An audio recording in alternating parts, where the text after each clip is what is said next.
Yang pingin anaknya pintar insyaAllah jadi anak yang saleh-salehan. Yang belum dapat jodoh Allah berikan jodohnya. Amin. Yang sudah dapat jodoh insyaAllah Allah langgengkan keluarganya. Amin.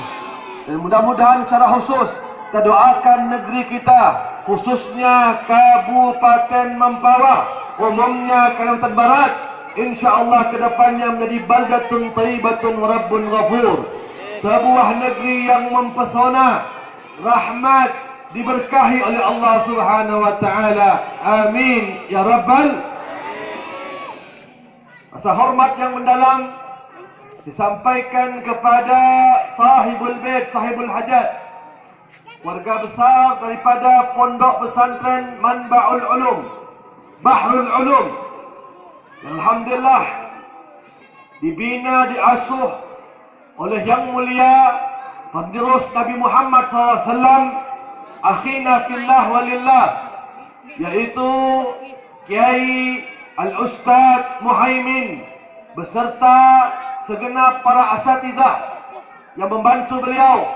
Kita doakan secara khusus beliau ditegarkan oleh Allah, disihatkan badannya, dipanjangkan umurnya, diberkahi ilmunya, dijadikan santrinya santri yang saleh, salihah. Amin ya rabbal alamin. Juga hadir para ustaz-ustaz yang ada. Ustaz Asmuni, teman baik saya, yang juga beliau memimpin pesantren, kita doakan juga beliau seperti doanya kita kepada Ustaz Muhaimin. Amin. Dan juga rasa hormat yang mendalam disampaikan secara khusus kepada pemerintah atau yang mewakili Kabupaten Mempawah, yaitu akhina fillah, yaitu Bapak Haji Muhammad Faqih sebagai Kabak Kesra, yang terdoakan mudah-mudahan pejabat-pejabat kita Allah berikan keadilan. Sehingga Sayyidina Umar bin Khattab mengatakan, seandainya kita ini umat-umat Rasulullah, Allah berikan satu doa pamungkas yang pasti diterima oleh Allah Subhanahu wa taala, maka mintalah kepada Allah agar diberikan negeri ini, negeri yang dipimpin oleh pemimpin yang benar, yang adil, yang menegakkan hukum dengan setegak-tegaknya, yang tidak hanya tumpul dengan orang bawah, tajam dengan yang di atas, tajam dengan yang bawah, tumpul dengan yang atas. Amin ya rabbal. Kenapa saya katakan seperti ini, Pak? Ini zaman-zaman fitnah, zaman bingung. Zaman sekarang ini, Pak, Bu, kita ini bingung. Kenapa banyak orang-orang dari pejabat-pejabat kita, oknum-oknumnya, oknum-oknum aparat kita, terkadang tidak lagi memikirkan hal dunia, hal akhiratnya, hanya dunianya saja. Orientasi kehidupannya hanya urusan dunia. Mohon maaf, sampai-sampai terkadang hanya sedikit untuk mendapatkan hal yang sifatnya duniawi. Jabatan kah itu, pangkat kah itu, ujung-ujungnya menjual dia punya akidah. Banyak gak seperti itu? Banyak gak? Anak-anakku yang berbahagia, dari kecil kita mendengar Al-Quran dalam surah Al-Baqarah ayat pertama. Alif Lam Mim, dzalikal kitabu la raiba fihi hudan lil muttaqin. Alif Lam Mim, hanya Allah lah yang persis tahu makna sebenarnya. Dzalikal kitab, itu kitab Allah Al-Quran, sedikit pun tidak ada keraguan dalamnya. Sedikit pun hurufnya, hukumnya bisa dipakai dari awal turunnya sampai akhir kiamat. Betul? Muncul orang yang ngakunya cendekiawan, entah gurunya siapa, ya, wallahu alam, ya. Kalau saya yakin kalau gurunya benar, dari ustaz ke ustaz, dari habib ke habib, enggak mungkin begitu. Kenapa? Man laisa lahul ustaz wa laisa lahul maula. Man laisa lahul maula fa syaitan aula. Orang kalau belajar, Pak, tanpa ada guru, tanpa ada mursyid, maka itu tidak ada pembimbing. Tidak ada yang mengarahkan. Kalau sudah tidak ada yang mengarahkan, belajar pakai Google, belajar pakai buku aja. Salahnya nggak tahu, begitu ada pemahaman yang salah, dibaca aja, diterima aja, ditampung aja. Ujung-ujungnya, wa man laisa lahul maula fa syaitan aula. Kalau begitu, gurunya syaitan dong. Betul? Iblis dong. Makanya di saat terjadi sebuah perjuangan untuk menggiring penegakan hukum bagi penista-penista Al-Quran, tampil oknum-oknum orang yang mengatakan cendekiawan Muslim, mentakwilkan, mentafsirkan ayat serampangan, sehingga tega-teganya dia mengatakan ayat surah Al-Maidah ayat 51 itu yang bicara tentang masalah kepemimpinan tidak lagi relevan dengan zaman sekarang. Kurang ajar. Betul? Betul. Hanya urusan dunia, hanya urusan hanya harta saja.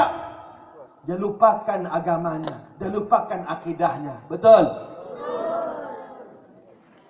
Di Kalbar juga begitu. Kadang-kadang saya melihat, Pak, ini pejabat-pejabatnya tolong sampaikan, Pak, kita ini Muslim, jangan sampai kita punya akidah digadaikan gara-gara diimingi jabatan sedikit. Saya pernah hadir di sebuah acara forum besar, silaturahmi, diundang oleh pejabat, diundang oleh pemerintah daerah. Sambutan kepanitiaannya disambut oleh orang kita, orang Muslim. Begitu dia berikan sambutan, dia ucapkan salam. Assalamualaikum warahmatullahi wabarakatuh. Salam sejahtera untuk semuanya. Bagus enggak? Udah cukup nasionalis begitu. Assalamualaikum warahmatullahi, salam sejahtera. Kurang. Ditambah apa lagi? Adil Katalino, Bacuramin Kasuraga, Pasengat Kak Jubata. Aduh. Pak, kalau mereka yang katakan tidak masalah. Betul? Kak Jubata itu bukanlah sesembahan kita. Tuhan Kak Jubata itu bukan sesembahan umat Islam. Kalau mereka yang katakan silahkan, tapi untuk umat Islam jangan coba-coba mengucapkan ini. Apa bedanya dengan Lata wal Uzza? Betul? Betul? Jangan sampaikan, cukup mengatakan Assalamualaikum, tambah dikit salam sejahtera. Itu sudah nasionalis. Betul enggak? Enggak perlu tambah ikut-ikutan. Jangan gara-gara dipinggir takut dipecat, takut dipinggirkan. Jangan takut. Ayat tahu indahumul izzah, fa innal izzah lillahi jami'an. Apa kata Allah? Apakah kalian pengen mendapatkan keagungan dari mereka? Apakah kalian pengen mendapatkan kemuliaan daripada mereka? Oh tidak, kata Allah. Fa innal izzah lillahi jami'an. Sesungguhnya keagungan, kemuliaan hanya milik Allah Subhanahu wa taala. Betul? Allah yang mengagungkan kita, Allah yang memuliakan kita, Allah yang menolong kita. Bayangkan Pak, subhanallah, begitu para habaib, para ulama bersatu untuk memperjuangkan daripada Jakarta pemimpin muslim-muslim. Apa yang Allah berikan? Walau partai-partai besar bergabung untuk mendorong sang penista Al-Quran, walaupun uang mereka banyak, walaupun kekuatan mereka besar, tapi apa yang terjadi? Innama tunsarunakum fi ta'atikum lillah. Sesungguhnya kalian itu diberikan pertolongan oleh Allah. Karena apa? Karena ketaatan kalian sama Allah. Para habaibnya bersatu, ulama-nya bersatu, mengorbankan jiwa raganya, waktunya. Alhamdulillah, alhamdulillah. Apa yang terjadi? Allah berikan pasangan muslim-muslim dimenangkan oleh Allah Subhanahu. Takbir, takbir, takbir. Saya harap insyaAllah mudah-mudahan kepada semua yang kata pada saat ini, saya sampaikan kepada semua jamaah pada saat ini, Pak, Bu, saya berharap kedepannya insyaAllah kita semua harus memahami ini. Harus memahami ini. Saya tidak ajak umat lain. Saya tidak ajak agama lain. Saya mengajak saudara-saudara saya. Saya menghimbau saudara-saudara saya yang seiman, yang seakidah. Yuk sama-sama Kita bersatu rebut Kalbar ini. Jadikan pemimpin ke depannya pemimpin yang berakhlak mulia, pemimpin yang tidak saling kotor mencaci maki, pemimpin yang tidak suka mengusir ulama. Betul? Orang ajar. Baru-baru ini tidak di depan aparat, di depan TNI, seorang kepala negara, seorang negarawan, orang nomor satu di hadapan aparat, di hadapan TNI, ngomong apabila ada Habib Rizik datang, Tengku Zulkarnain datang, usir, saya provokator. Orang ajar, mana aparatnya, mana TNI-nya? Ini jelas provokator, tangkap itu orang. Betul? Hukum mesti ditegakkan. Kalau seandainya pengen mendapatkan ketegakan, hukum mesti ditegakkan. Allahu Akbar. Allahu Akbar. Allahu Akbar. Catat omongan saya. Catat. Kalau memang betul-betul dia pengen hadang Habib Rizik, tentukan harinya. Tentukan harinya. Demi Allah, Habib Iskandar akan datangkan Habib Rizik ke Kalbar ini, insyaAllah. Kita lihat apa maunya, betul? Apa maunya, betul? Umat Islam tidak pernah ganggu orang. Umat Islam tidak pernah ganggu siapapun. Tapi kalau coba-coba dia ganggu kita, kalau coba-coba dia halangi ulama kita, biar kepala dari bawah, bawah dari atas, kita akan habisi mereka semua. Betul? Allahu Akbar. Allahu Akbar. Allahu Akbar. Kenapa saya katakan seperti ini? Tadinya saya pengen ngomongin datar saja, karena acaranya ibtihanan. Tapi saya terkejut. Kemana hukum ditegakkan, Pak? Pak aparat, Pak polisi, sampean semua saudara saya. Betul nggak? Kita nggak pernah ganggu orang di sini, betul? Kita nggak pernah kacau sini, Masya Allah. Demi Allah, saya ini selama diamanahkan dari ketua DPD, saya memberikan pengajian rutin di DPD Polda Kalbar. Saya punya khutbah Jumat di TNI di Kodam. Nggak pernah saya sentuh-sentuh.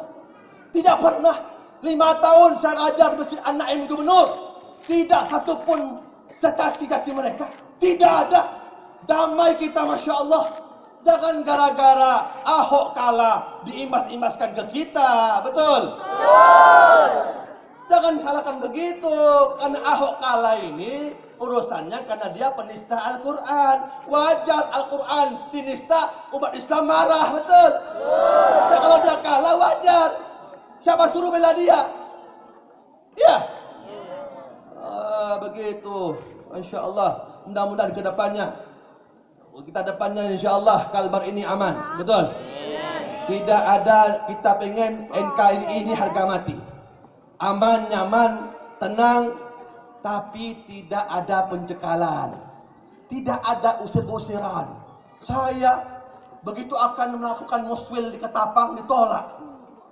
Ya, orang DPP ditolak, musyawarah ditolak. Pak, katanya Pancasila rumusannya diantaranya adalah musyawarah. Tapi kalau orang musyawarah kok ditolak? Aneh zaman sekarang ini, betul? Aneh zaman sekarang ini. Orang mau musyawarah, muswil itu musyawarah wilayah, betul? Kalau musyawarah pun yang asasnya Pancasila ini ditolak. Ini kemana hukum ini? Betul nggak? Oh, kacau sekarang ini zamannya. Sehingga kadang-kadang saya mau takut nih. Habib, tempat ini ada prostitusi nih. Tempat ini tempat namanya tempat apa? Tempat perjudian. Jadi kenapa? Beb, tolong laporkan pada aparat. Saya takut. Kenapa? Bunyani begitu melaporkan, begitu mengeksporkan daripada berita penistaan Ahok ini, ditangkap Bunyaninya. Apa tuduhannya? Menyebarkan kebencian. Oh, begitu. Yang menistakan Al-Quran sampai sekarang tidak ditangkap. Kita, Pak, kalau ada tempat orang yang berjudi, tempat prostitusi, kita lapor nih. Bisa jadi kita kena tangkap. Kenapa? Menebarkan kebencian. Yang berjudi, yang merampok tak ditangkap, prosesnya lama. Makanya saya ngeri. ngeri. Ya Allah, mudah-mudahan insya-Allah negeri kita ini jadi aman semua. Amin. Ya, amin ya rabbal. Allahu akbar. Baik. Hari ini kita bicara tentang masalah haflah imtihan ikhtibar di Masjid Bahrul Ulum. Ya. Pondok pesantren Bahrul Masjid dari jauh kelihatan masjid, Bu. Makanya saya jalan di masjid. Pak Ustadz, Masya Allah, kiainya piawai dalam bentuk apa? Dekorasinya, Masya Allah. Saya jumpa tempat yang paling Masya Allah itu di antara dua. Pertama kayak begini ini, Ustadz Asmi jagonya. Kedua Ustadz Muhaimin. Ini luar biasa ini. Mensyiarkan daripada model pesantren itu luar biasa. Masya Allah, maka kita doakan dua-dua ini insya Allah jadi penerus Nabi Muhammad SAW. Bapak Ibu yang berbahagia, ada ungkapan daripada perkataan ulama. Kaifa yakunu bunyanu tamamahu idza kunta tabnihi wa ghairuka yukhadimu. Bagaimanakah satu bangunan akan mencapai titik kesempurnaannya? Sisi lain kita ingin bangun nih, tapi sisi lain tidak mendukungnya, bahkan malah ingin menghancurkannya. Di pondok pesantren, pendidikan agama itu kalau tidak ada keseragaman, kekompakan antara ustadznya, ulamanya, umaranya, masyarakatnya, dan santrinya, nggak akan pernah maju negeri ini. Ya, sekarang nih Bapak Ibu yang berbahagia, saya katakan, Pak, pondok pesantren ini itu pondok pesantren yang mana kedepannya adalah tameng kita untuk menghadapi dunia yang sekarang ini kecanggihan teknologinya luar biasa. Betul? Dulu Pak, Bu, anak kita di rumah aman. Anak kita di rumah Sekarang anak kita di rumah malam-malam, ya, di rumah pun nggak aman. HP genggaman dia ini bisa buka macam-macam. Televisi di rumah itu channelnya banyak. Betul? Sehingga memang sekarang ini pesantren merupakan sarana utama untuk menyelamatkan dan mengkader kita punya anak. Pesantren inilah yang bikin kita punya anak menjadi orang yang lebih dewasa, mandiri. Kenapa saya katakan seperti ini?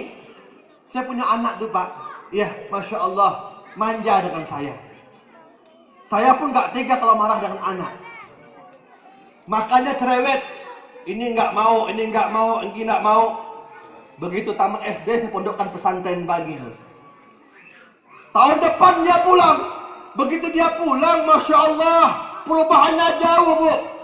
Lebih dewasa, lebih mengalah pada adiknya. Kemudian yang tadinya makannya cerewet, tidak cerewet lagi, Masya Allah.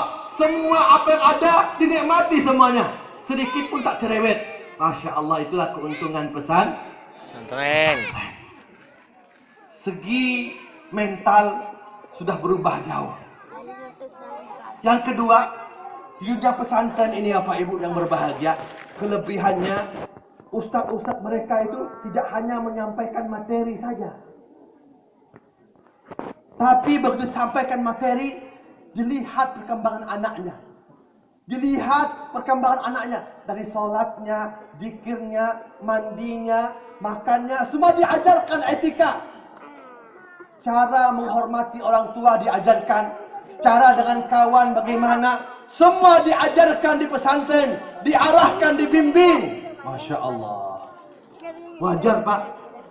Sehingga saya pernah mendapatkan, saya punya santri, pernah tuh ketika itu santri saya dimasukkan di pondok Darun Naim, Ampera, pimpinan almarhum Habib Ridha bin Yahya.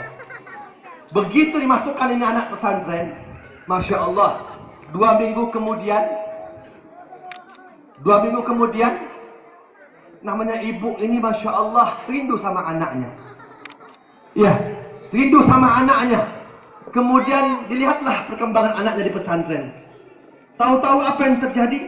Ya, apa yang terjadi? Begitu dia lihat anaknya mengejar ibunya, cium tangan bolak-balik, Masya Allah. Cium tangan bolak-balik. Ini sekarang Masya Allah, cium tangan itu begini Pak, modern. Kening bukan dicium, tapi diletakkan di kening. Saya kemarin di Sakmenat di Sanawiyah 1. Banyak santri-santri, banyak murid-murid itu cium tangannya bukan lagi begini. Ke sini. Allah, siapa pula ngajar ni macam ini? Hah? Berubah jauh dah. Berubah dah. Begitu anak mencium ibunya, belak-balik. Ya Allah, menangis dia punya dirinya. Air matanya. Kemudian pada saat itu, apa yang terjadi? Oh, Masya Allah. Dia rangkul dia punya anaknya, dibawa kantor gurunya. Dibawa kantor gurunya. Pak Ustadz sambil menangis ibunya bilang, ya Allah Pak Ustadz, seandainya saya ini untuk menukar apapun yang terjadi, yang saya punya miliki ini, untuk mendapatkan saya punya anak ini, saya nggak mau Ustadz. Hari ini saya punya anak berubah jauh. Begitu dia pakai gamis, cium tangan, ya Allah, senangnya hati saya Ustadz, luar biasa. Senang. Pak Ustadz, perlu diketahui, saya ini Pak Ustadz, ya, saya punya anak ini, sebelum masuk pondok pesantren ini, setiap di kampung itu dia keluar pasti bikin masalah. Keluar sebentar, rumah orang pecah lah, parit dikubangilah, sampai dibilang anak jin. Sampai dibilang anak, saking nakalnya itu anak, orang kampung menggelarnya anak jin. Tetapi begitu dipondokkan di pesantren, hanya 2 minggu, pakai gamis, berubah wajahnya, cium tangan bolak-balik. Ya Allah Pak Ustadz, ini nikmat yang luar biasa. Gimana Ustadz yang ngajar seperti ini? Gimana gurunya ngajar seperti ini? Kok begitu cepatnya berubah saya punya anak? Subhanallah. Masya Allah, itu Ustadz pesantren luar biasa Pak. Ya, makanya saya katakan, kalau bukan karena dunia pesantren ini, insya Allah hancur kita punya negeri ini. Beberapa tahun yang lalu cerita ini masih terus terbenak dalam benak saya. Saya membaca sebuah koran yang berjudul Sambas merupakan sarang seks. Ya, Sambas, Serambi Mekah Sambas merupakan sarang seks. 7 di antara 10 perempuan yang memeriksakan kehamilannya married by accident, hamil di luar nikah. Allah, ngeri enggak Bu?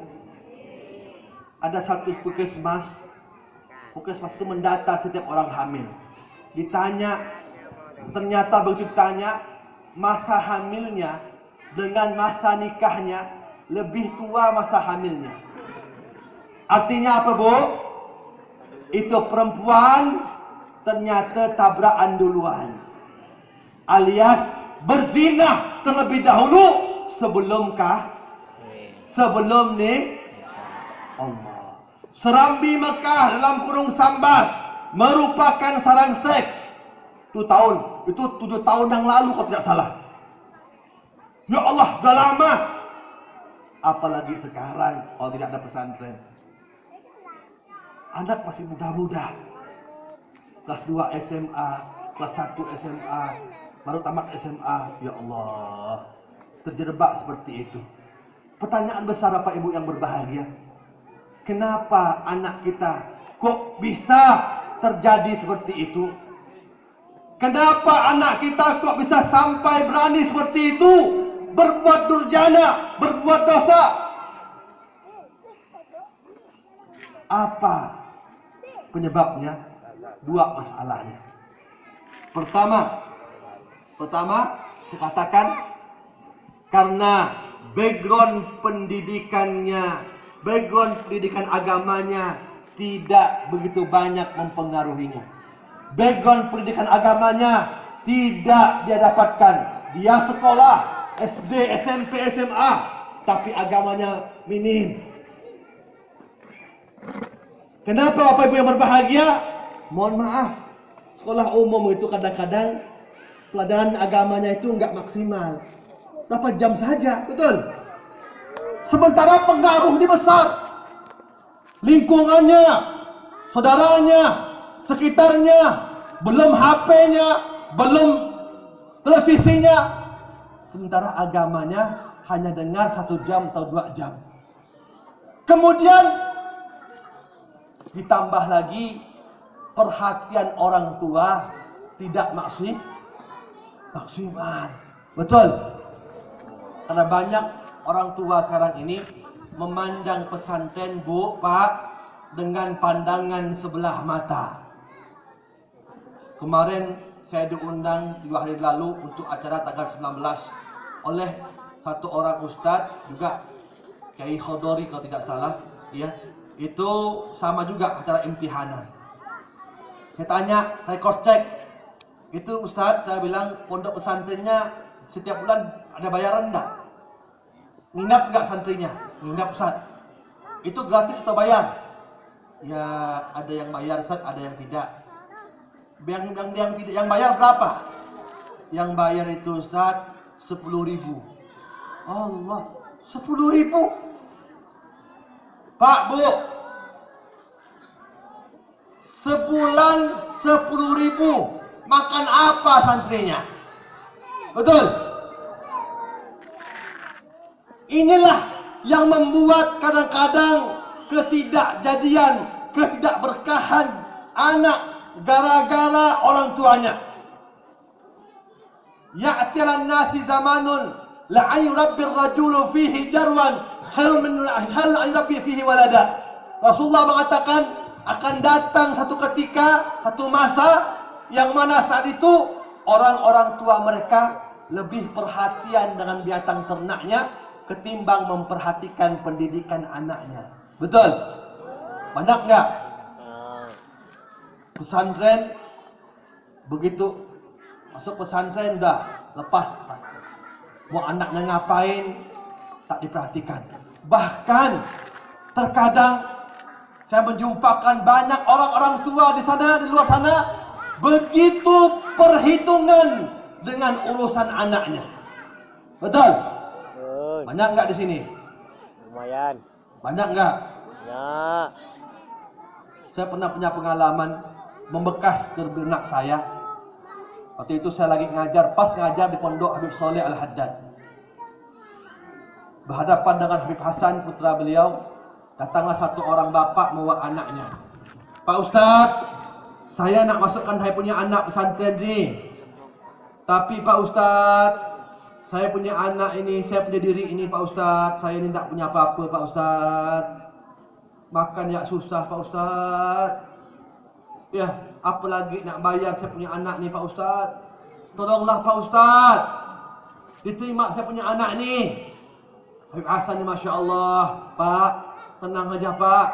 Anak bapak akan kita terima di sini, akan kita ajari, kita berikan pakaian, kita berikan bukunya, kita perhatikan dan kita berikan pendidikan.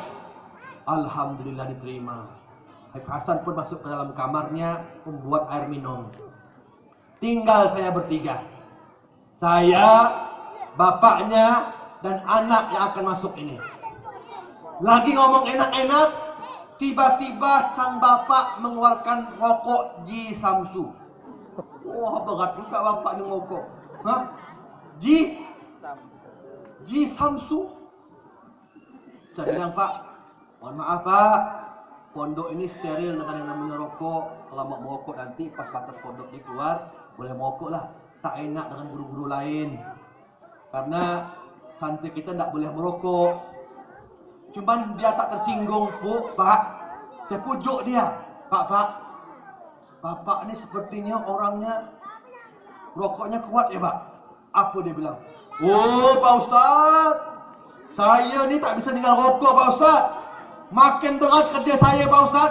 Kadang 3 bungkus sehari Pak Ustaz. Allahu Akbar.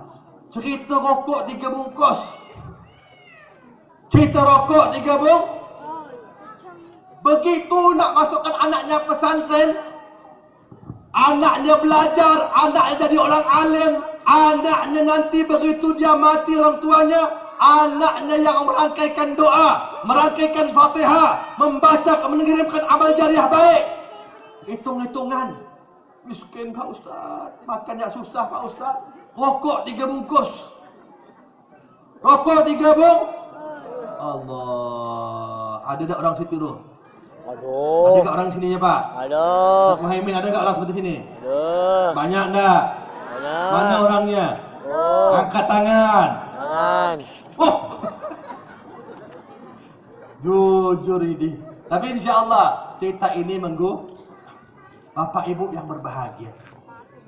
Coba kita hitung rokok itu.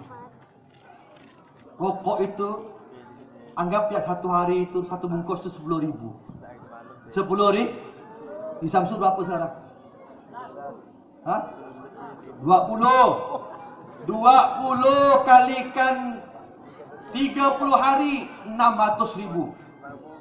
Kalikan sebulan, kalikan setahun 12 bulan 6.600.000. 7.200.000. Allah. 10 tahun dia merokok 72 juta.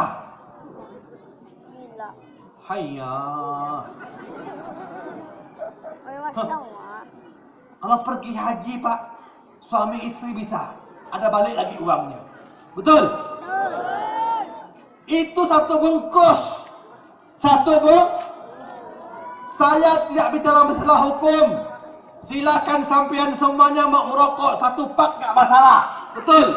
Tapi sesuaikan juga dengan pendidikan anaknya. Anaknya mesti diberikan biaya pendidikan.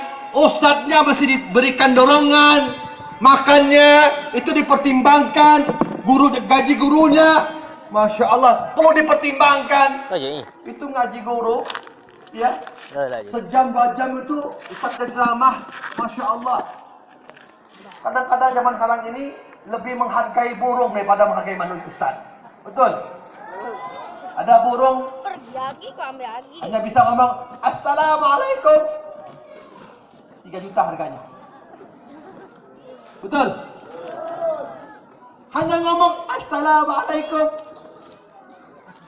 3 juta harganya. Ustaz yang ngajar ini apa itu? Tafsirnya, hadisnya, takwilnya, semua komplit diajarkan oleh gurunya. Ya Allah, 10.000 sebulan. Allah. Makanya Bapak Ibu yang berbahagia, jangan salahkan kalau anaknya itu zalim. Karena bapak menzalimi anaknya. Jangan salahkan bapak itu anaknya kurang ajar. Karena bapak sendiri mengajarkan kezaliman untuk anaknya. Pak, Bu, sampean ini hidupnya sementara. Kaya pun sampean tinggal semuanya. Ingat hadirin, ingat Bapak Ibu yang berbahagia. Kita semua ini begitu akan disidang oleh Allah Subhanahu wa taala. Apa kata Imam Ghazali?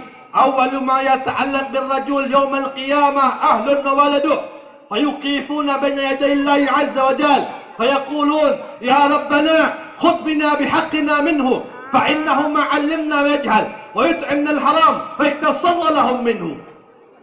Apa kata Imam Ghazali? Pertama kali yang akan dihisap, dipertanyakan oleh perihal orang tua, Allah tanyakan perihal masalah anak.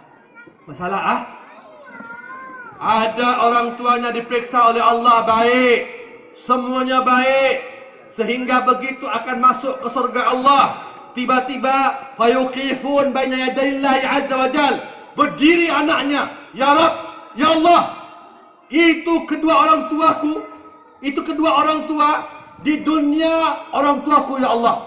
Ya, dia setiap hari makan makanan halal, aku dibiarkan makan makanan haram. Setiap hari dia beribadah, aku gak diajak. Setiap hari dia itu melakukan hal yang baik, aku dibiarkan seperti ini ya Allah. Bahkan aku disengajakan, dibiarkan menceburkan diri kepada maksiat ya Allah. Ya Allah, aku begini karena ketidakpedulian orang tuaku ya Allah. Maka hari ini ya Allah, Engkau yang maha adil, yang maha bijaksana, kisas tuntut orang tuaku ya Allah. Yaktasallah lahum minhu. Akhirnya apa? Allah tuntut. Akhirnya anak tadi itu menarik orang tuanya untuk ikut ke neraka Allah Subhanahu. Makanya anak ini sebuah hati kita, Pak Bu. Anak sebuah hati kita. Tapi ingat, anak ini bisa mengantarkan kita ke surga Allah, juga bisa mengantarkan kita ke neraka Allah. Tergantung kita. Kalau seandainya kita ini, Masya Allah,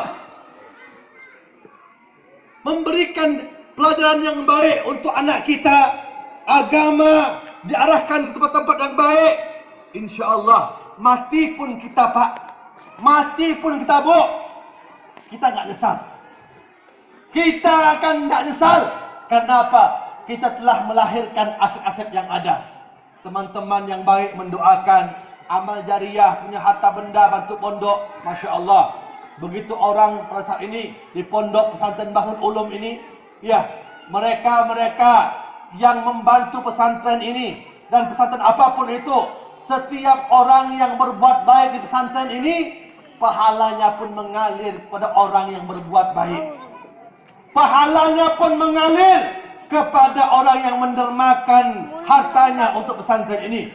Setiap itu, setiap kebajikan yang ada di sini, semua itu pasti kembali kepada orang-orang yang memberikan kontribusi di tempat yang mulia-mulia seperti ini. Apalagi meninggalkan anak-anak yang saleh.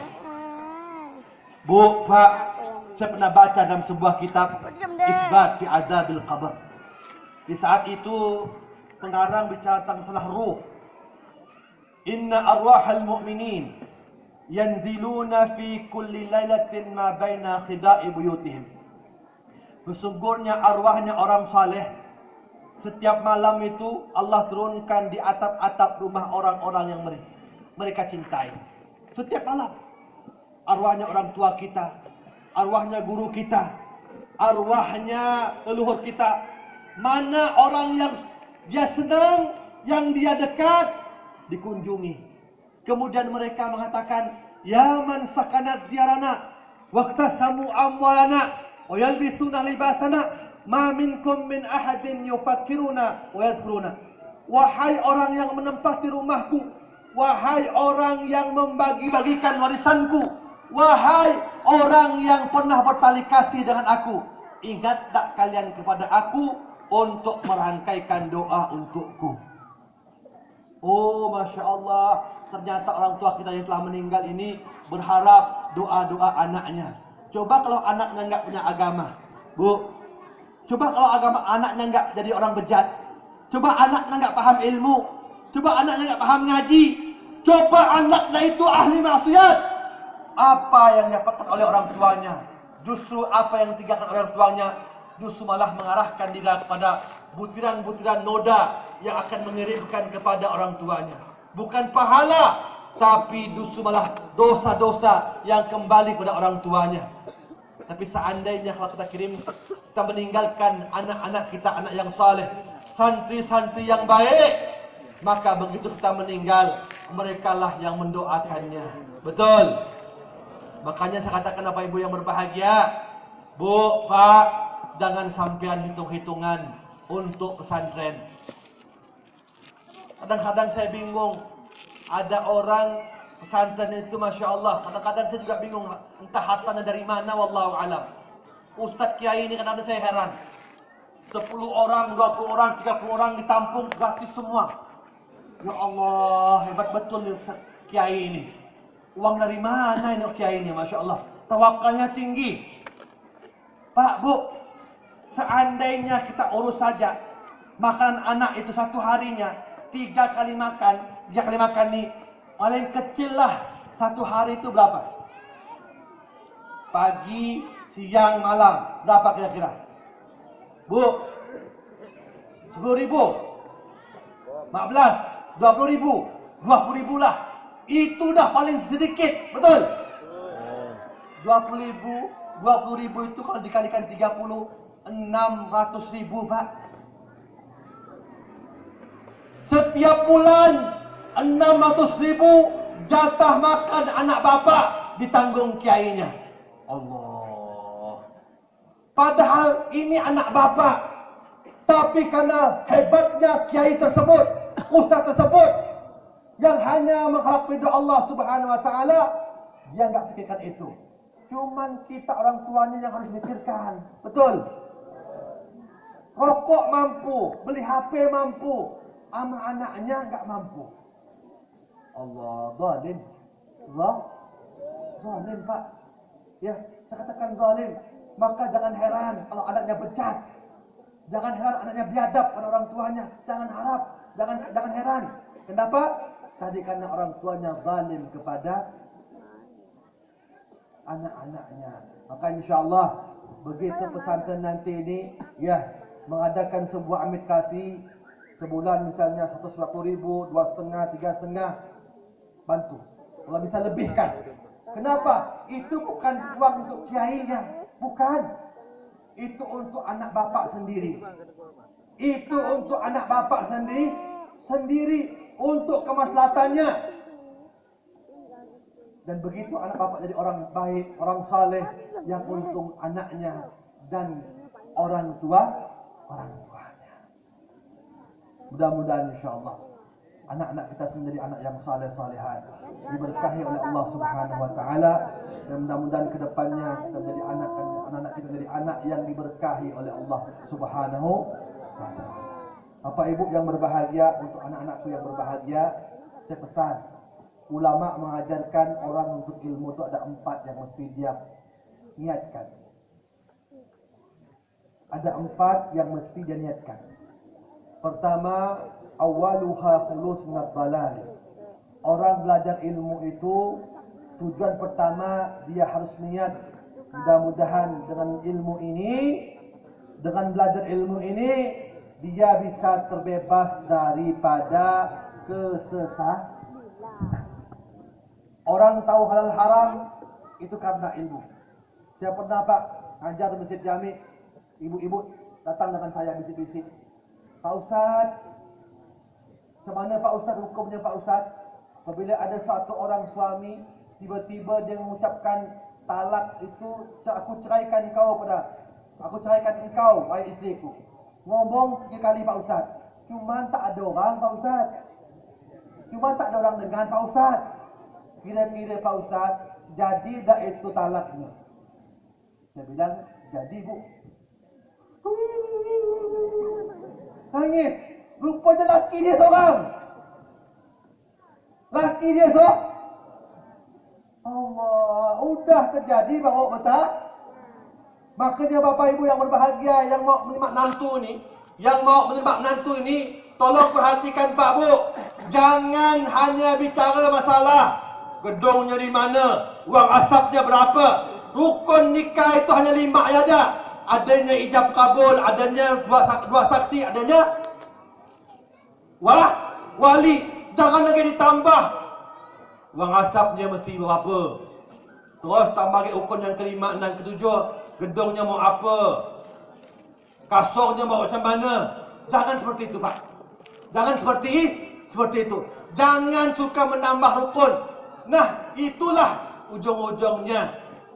Kalau sudah anak kita tak diberikan pemahaman dengan ilmu, baru setahun kawin cerai. Ingat, Bu, Pak. Saya juga melihat ni ilmu ni, patut saya ingat.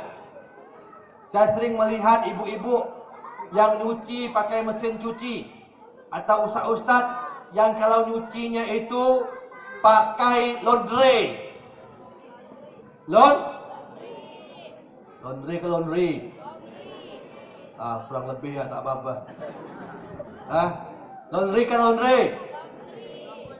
Sama aja Bu, beda A dan I sama juga. Betul?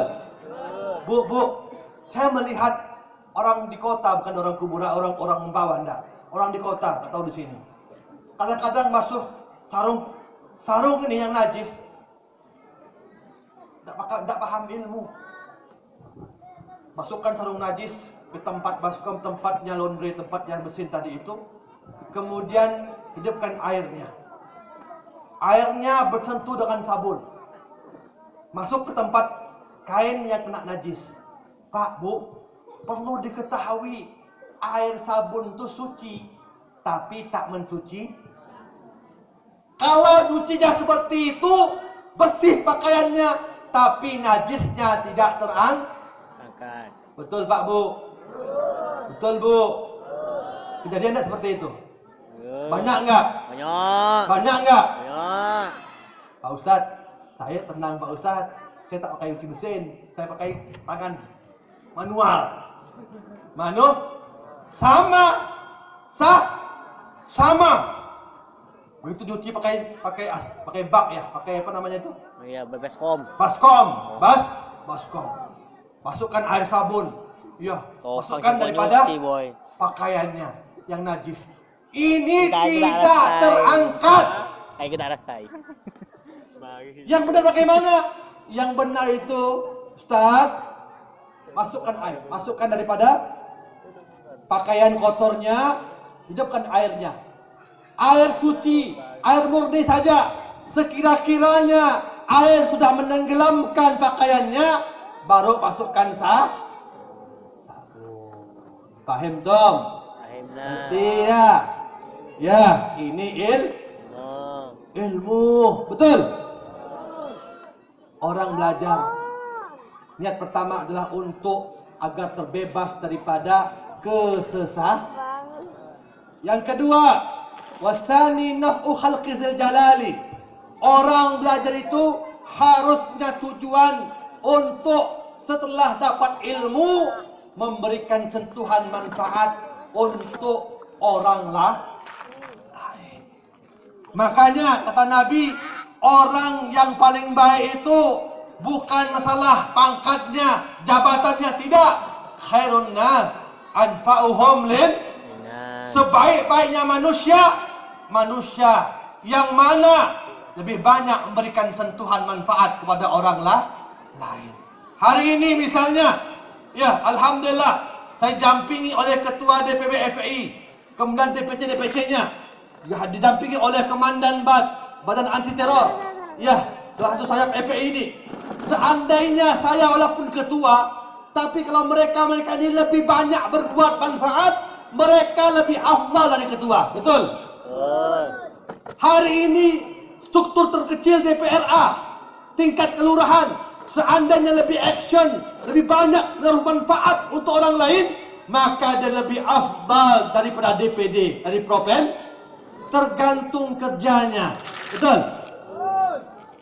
Banyak berikan manfaat, makin baguslah dia. Cuman kadang-kadang, ya, di saat menaburkan manfaat ini harus bijaksana. Harus bijaksana. Jangan serampangan. Orang kalau ada punya ilmu, menaburkan manfaat, dia mesti bijaksana. Saya pernah dapat cerita, ada orang berilmu, cuman caranya nggak bijaksana. Seorang santri keluar dari pesantrennya berdakwah. Tiba-tiba bertemu dengan satu kampung aneh kampungnya. Kampungnya ini Pak, Bu, semua orang sholat Jumat itu pakai pisau sama kalungan bangkai tikus. Aneh nggak tuh, Bu? Aneh nggak Pak? Bawa pisau sama bangkai tikus di kalung. Wah, santrinya bilang, ini nggak benar, kampung ini sesat ini. Begitu lihat khatibnya, imamnya, tikus lebih besar lagi. Kiainya lebih besar lagi, tikusnya seperti gini. Pisaunya lebih panjang lagi. Ini kena, ini kata santri ini. Begitu khutbah Jumat kumpul di masjid, khatib mau naik, dia berdiri, berhenti. Bapak khatib, Ustaz, Kiai, berhenti. Anda tidak boleh, karena Anda ini membawa bangkai najis. Karena tuan gurunya tersebut disalahkan di hadapan orang kampung, murid-muridnya, digebukin ramai-ramai. Caranya, tujuannya benar, caranya kurang bijak. babak belur. Belum masuk inti poinnya udah hancur dulu. Dikirimkanlah adik santrinya, adik seperguruannya. Adiknya lebih sabar, lebih bijaksana, ketajaman emosionalnya dan ketajaman spiritualnya lebih tinggi. Begitu dia datang kampung ini, dia menyikapi lebih santai. Untuk lihat di masjid begitu, dibiarkan sama dia. Terakhir didekatkan. Dia lebih persuasif, lebih dekat, dan kemudian dia mengatakan, wahai kiai, saya ini masih santri, lagi belajar. Di antara kampung-kampung saya lewati, kampung ini unik kelihatannya. Kenapa nak? Baguslah sambutannya. Kenapa nak? Iya kiai, kampung ini saya lihat masing-masing bawa pisau dan bawa bangkai tikus. Kira-kira kiai ada gak referensinya? Ada nak, kitabnya ada ini. Dibukalah kitab lama, kitab kuning Arab gundul.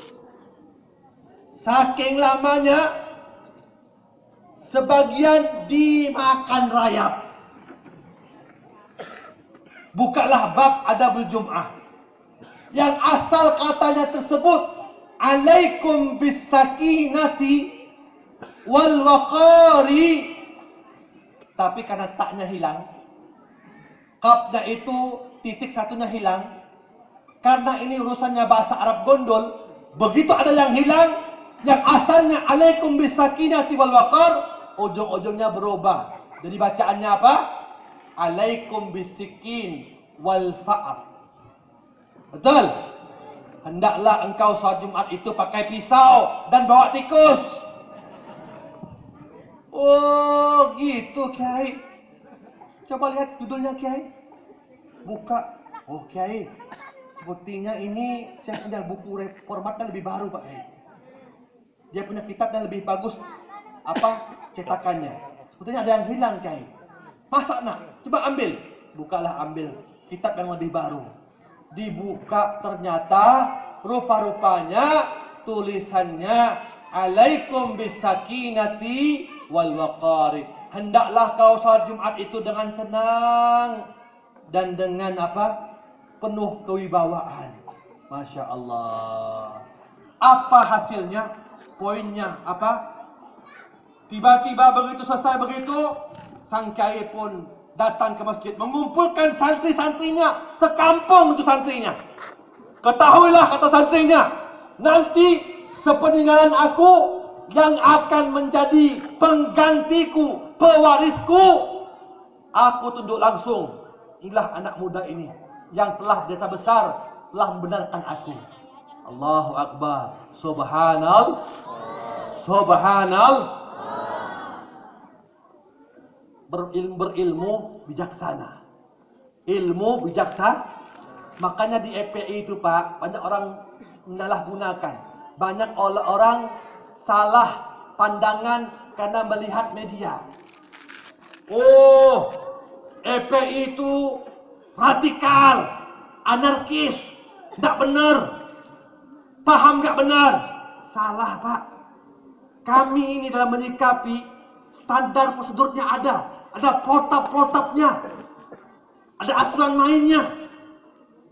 Bahkan kalau kami berdakwah, oh Masya Allah, ya, beramal ma'ruf. Berapa banyak kami bersama kerjasama dengan DPW FPI. Di saat banjir Mempawah ini kami bantu. Ratusan Indomie, ratusan beras, ratusan minyak kami bawa, uang kami bawa, pakaian bekas kami bawa. Banyak Masya Allah, cuman nggak terekspos. Betul Bu? Banyak kami bantu, cuman tidak Kami tidak peduli. Kami ini terbiasa bukan cari pujian manusia, pujian Allah. Begitu melihat saudara-saudara kami kena musibah, terpanggil hati kami. Walaupun bukan hubungan darah, tapi begitu dia Muslim, dia satu negara, satu bangsa, terpanggil hati kami untuk bantu mereka semua. Bagus enggak? Amal ma'ruf jalan. Nahi mungkarnya juga begitu. Habib, tempat kami ini Habib, tempat ada yang disalahgunakan Habib. Tempat orang main judi mesin. Kita lihat dulu, kita petakan dulu. Itu orang sekitarnya merasa diuntungkan enggak? Kalau masa diuntungkan, maka ini zonanya zona dakwah. Kita kirimkan ustaz, kita kirimkan mubaligh, kita kirimkan orang untuk memberikan mewarnai mereka. Dakwah. Tapi seandainya kalau tempatnya itu orang-orangnya tak keterima, tidak merasa nyaman, maka ini kita petakan zona nahi mungkar. Apa protapnya?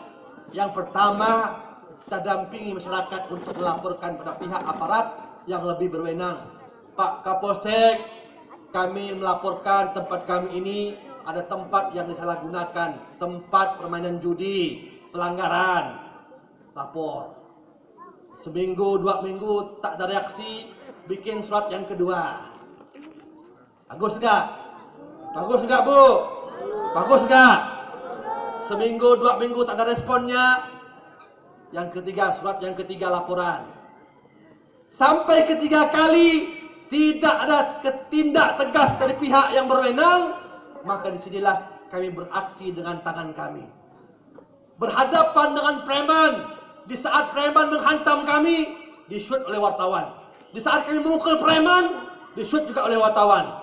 Besok yang muncul gambar kita lagi mantung orang preman.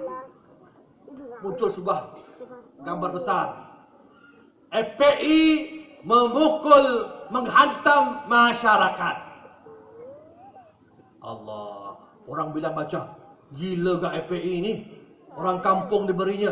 Padahal yang dihantam itu adalah preman-preman yang membackup tempat perjudian. Waktu kita kena pukul, tak diekspos. Waktu dia kena pukul, diekspos dan disalah terjemahkan. Dipanggil wartawannya. Kenapa kau ngomong seperti itu di koran tuh? Tak baik, tak fair kamu ini. Habib, kami ini penjual jasa, Habib. Yang kami jual ini berita yang luar biasa. Kalau preman mukul orang biasa, Habib. Tapi kalau ada santri, orang gamisan, jubah, mukul orang lain, mukul preman, itu luar biasa, Habib. Oh begitu. Pantas saja yang kau jual ini, kita rupanya yang cari yang luar biasa. Allah, ini namanya sedap-sedap nyaman namanya ini. Yang ketiga, orang untuk ilmu ini ihya lil ulumi. Niatkan untuk menghidupkan daripada ilmu Allah dan Rasulnya. Kenapa Nabi mengatakan al-ulama warasatul anbiya? Ulama itu pewaris Nabi. Apa maknanya? Maknanya adalah ulama, orang untuk ilmu itu adalah orang yang paling dekat dengan Nabi Muhammad SAW. Betul? Sampai kira-kira mau dekat dengan Nabi Muhammad? Bu, kira-kira saya tanya sampean ini. Sampean pengen tak dekat dengan Nabi Muhammad? Pengen dekat enggak? Pak, sampean mau tak dekat dengan Nabi Muhammad? Mau enggak dapat warisan Nabi Muhammad? Ambil ilmunya. Pelajari ilmunya. Nabi mengatakan ulama adalah pewarisku. Sekarang saya mau tanya kira-kira. Saya meninggal. Misalnya, yang boleh mewarisi saya punya harta siapa? Istri saya, anak saya, orang terdekat dengan saya. Kenapa dia mewarisi? Jawabannya karena mereka orang terdekat dengan saya. Nabi mengatakan yang akan mewarisi daripada diriku ini adalah ulama. Artinya apa? Orang yang dekat denganku nanti adalah orang yang mengambil ilmu. Jadi orang-orang yang mengambil ilmu ini adalah orang-orang yang akan dekat denganku. InsyaAllah kita semua jadi orang yang dekat sama Allah Subhanahu Wa Taala, dekat dengan Nabi Muhammad Sallallahu Alaihi Wasallam. Yang terakhir, warabiul a'mal bima'lumi. Yang keempat adalah mengamalkan ilmu yang kita dapat.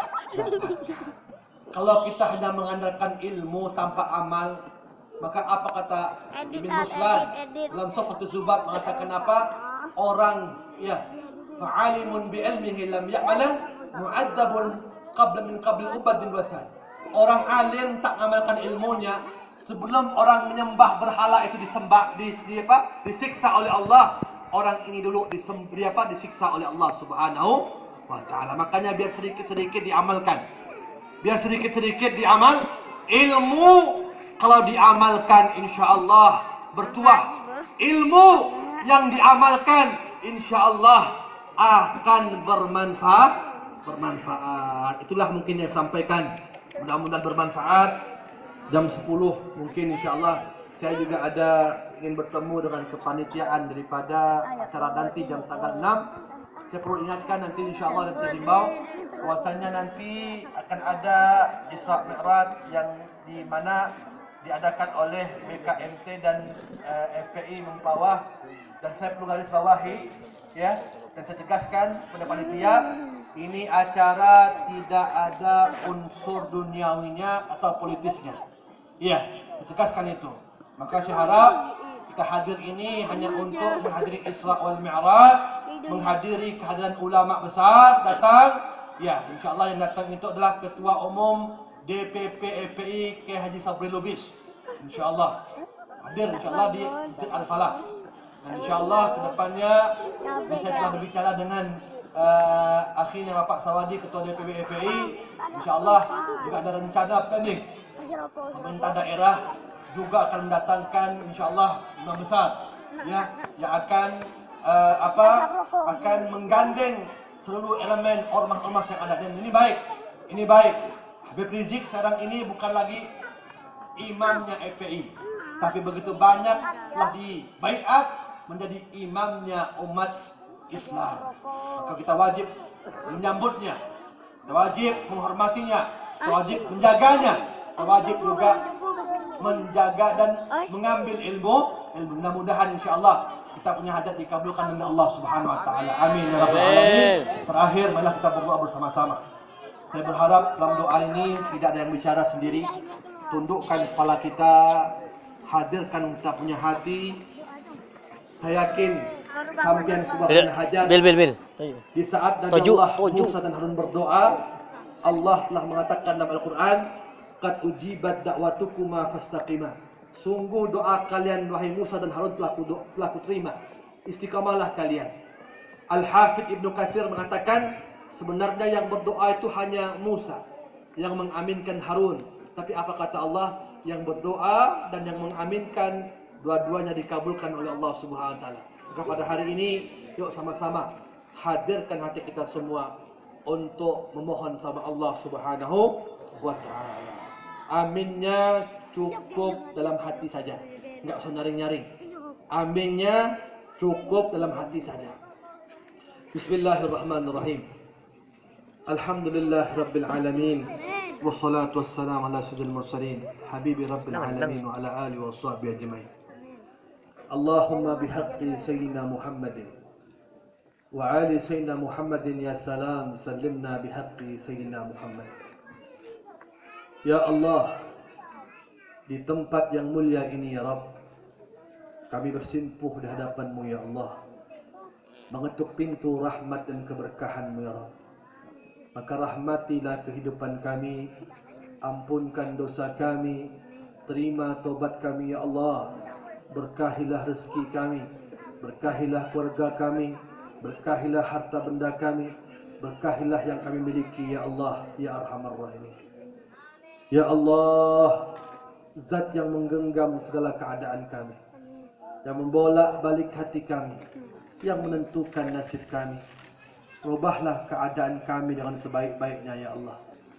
Tetapkanlah iman kami dalam keadaan taat, menghambakan diri kepada Engkau ya Allah.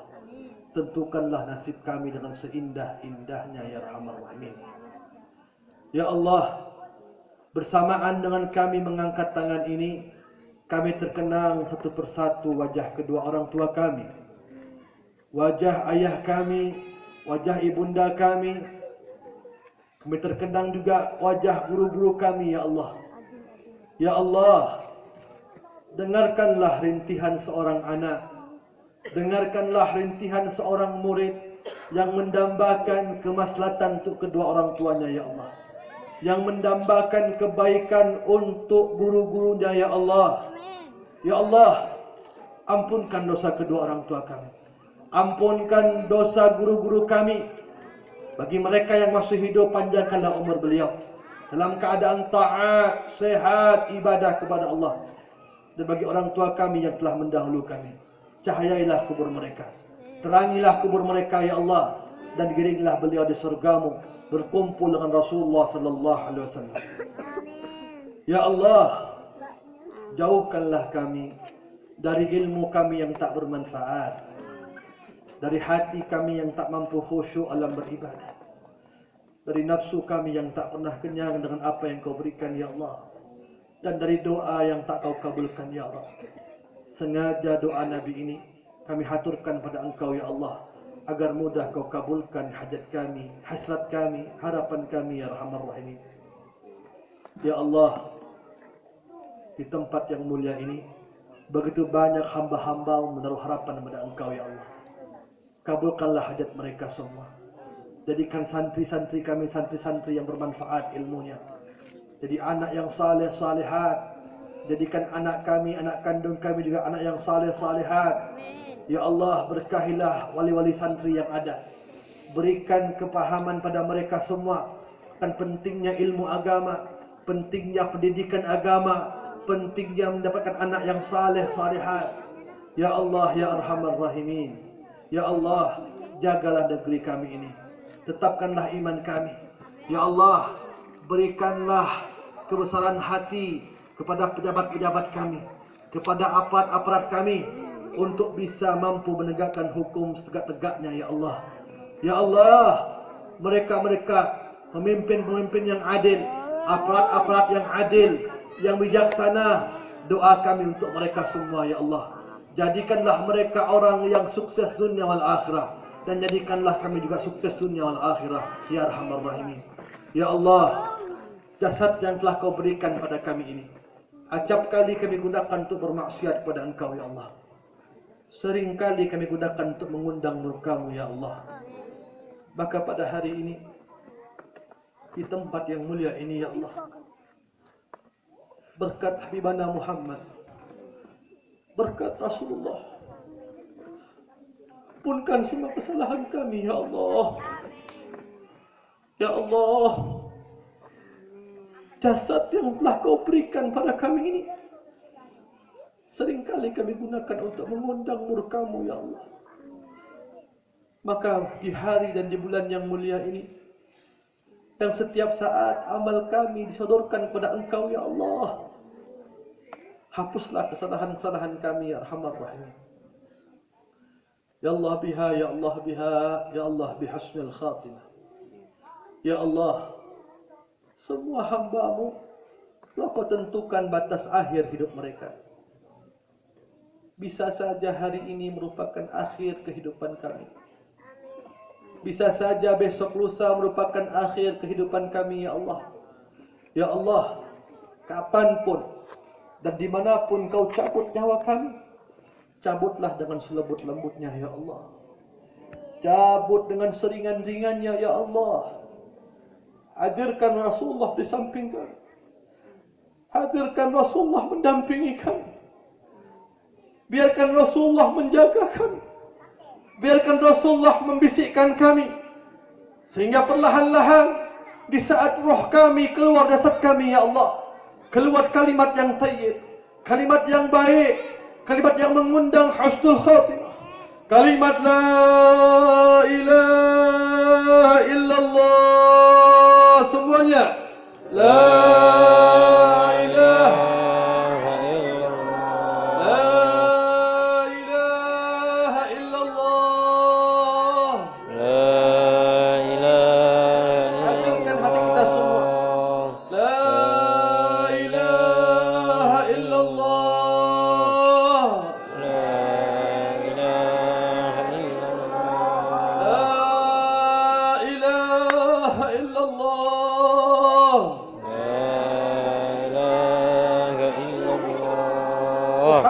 Rasulullah sallallahu alaihi wasallam. Ya Rabb, ya Allah, sebelum kami akhiri doa kami ini ya Allah, jangan Kau haramkan, jangan Kau haramkan diri ini untuk bisa melihat wajah indah Nabi Muhammad. Ya Allah, jangan Kau derakan, jangan Kau haramkan diri ini untuk bisa dekat dengan Nabi Muhammad.